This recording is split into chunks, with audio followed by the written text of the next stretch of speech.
Hi there, I'm Kevin, and I just wanted to do today is a little reading from my book, Helcyon the Ashen Knight, give you a flavor of the book. One thing I tried to do with this novel is kind of write in three distinct voices, one being sort of a first-person present tense when we're in the real world with Bobby Porter, and when he gets teleported into the fantasy world of Helcyon and his adventure, it's a more of a third person, close. Some omniscience kind of slips in here and there, but for the most part, it's third person, close. And then the third sort of voice I tried to write in is sort of the book within the book.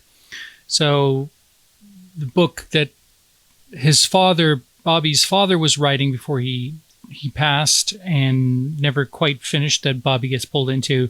So his writing style, which hopefully is slightly different from the majority of the book, but there's about like sort of 3 chapters in here that we get a glimpse into that novel, and it also serves as sort of backstory to some of these characters. That's what I'm going to read for you today, is a portion of one of those chapters, and you know it's a dark portion, so it's one of the darker portions of this book, just a heads up.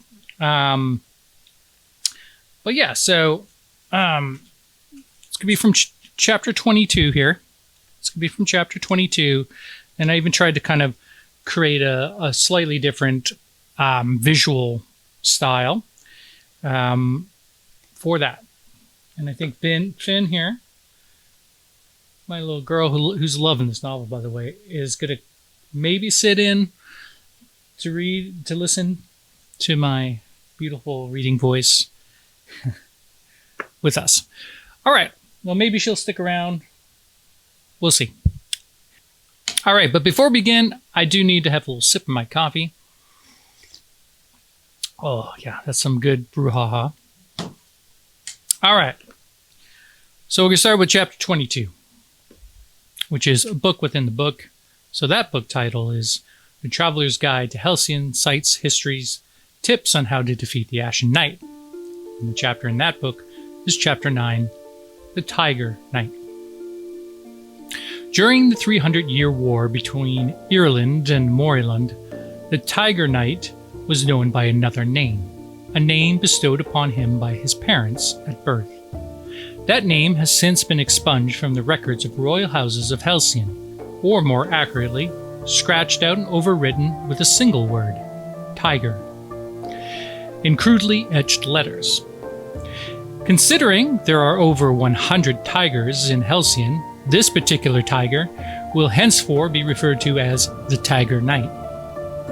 For clarity, though destined for knighthood by birthright, the Tiger Knight chose to earn his title through valor and courageous deeds. He joined his brethren behind enemy lines, eager to whet his blade in combat. In the frosty pre-dawn of the Monoluna, when only one of the Helcyon's 7 moons dimly glimmered in the northern sky, 400 troops lay entrenched at the forest's edge. Their armor emitted soft clanks while teeth chattered and bones ached in the cold air. With torches extinguished to conceal their position, the faint moonlight offered little visibility for advancement. The battalion remained motionless in the dark, waiting for daybreak and the warmth it might bring. When dawn finally broke, a collective sigh of relief rippled through the flanks, the breath rising in clouds of vapor. The horizon split open like a wound slit in the firmament, pink light bleeding into the world. The Tiger Knight, training his eyes on the cluster of huts now becoming visible just beyond their cover, turned to Liko, who exhaled heavy plumes of white. "These are the barracks?" the Tiger Knight whispered. "Yes, my lord," Liko replied, nodding. The Tiger Knight turned his scrutiny back to the humble village. "Are you certain?" he asked, sensing something amiss. Though tall and broad, Liko was still on the cusp of manhood, his fresh face betrayed only by the eye patch that hinted at his seasoned career in combat. He unfurled a leather scroll revealing a map. "It's marked here, my lord. Our orders are to raise it to burning cinders?" His voice, still settling into a deeper register, cracked on the last word, twisting the statement to something closer to a question. The Tiger Knight drew a deep breath, sinking into silent contemplation. They were deep in enemy territory. He was hungry for battle and thirsty for blood.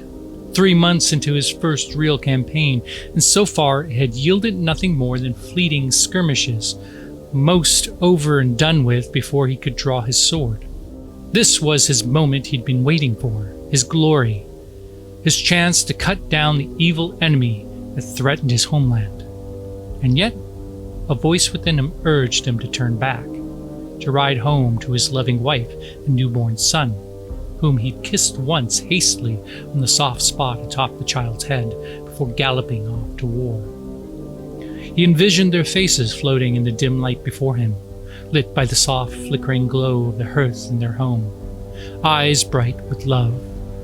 Oh, how he severely ached to hold them again, to draw from the warmth of their embrace. But his hand found the cold hilt of his sword instead. He pulled the steel from its sheath, raising it skyward toward the dawn's bleeding sun, the signal his men awaited. "For country!" he bellowed in the icy morning air, his breath steaming. "For Helcyon!" he bellowed again, and then his blade swung forward in a decisive slash like severing a head, its tip aimed squarely at the small cluster of huts. "For the glory of Porter!" A chorus of steel rang out, blades scraping free from scabbards, followed by a thunderous roar of battle cries as the men surged into stomping march. Flaming arrows soared overhead, arcing toward the village. The small houses erupted in flames as fire rained from the sky, rooftops catching ablaze in an orange burst against the blue haze of the burgeoning day.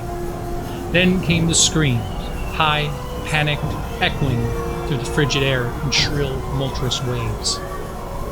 Now, many of you might be eager for the gory details of carnage that laid waste to this insignificant village, populated mainly by women and children, and a few men. Your tongues might be unconsciously tapping against the underside of your teeth in tantalizing anticipation of the lurid descriptions of, say, a mother of 5 having her hair yanked back by brutish hands while hacked clean off her scalp, her piercing pleas and mercies to spare her children's lives going unheeded by an uproar of laughing invaders, who then proceeded to cut her children's throat, then hers.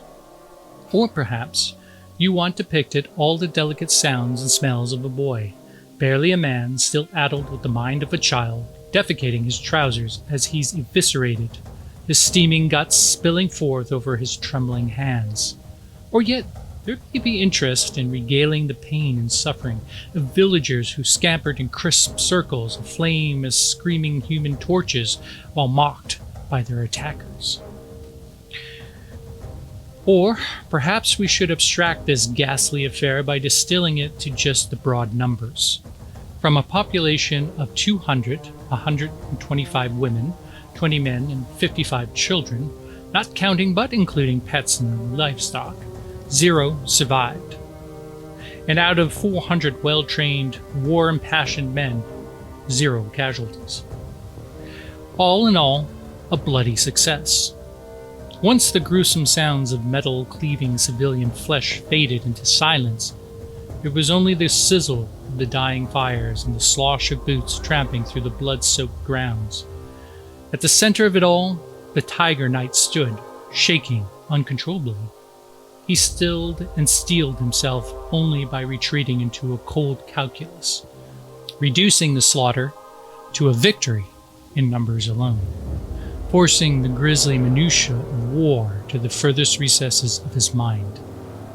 The shift in him ushered in an overwhelming numbness, subduing his tongue into a profound and peculiar muteness. Rumors spread among his men that his tongue had been severed during that battle, though all scratched their heads as to how, given the minimum to no resistance they encountered. Some speculated that it was self-inflicted. In truth, the Tiger Knight had not lost his physical tongue, but the will to use it in the elocution of commanding executions.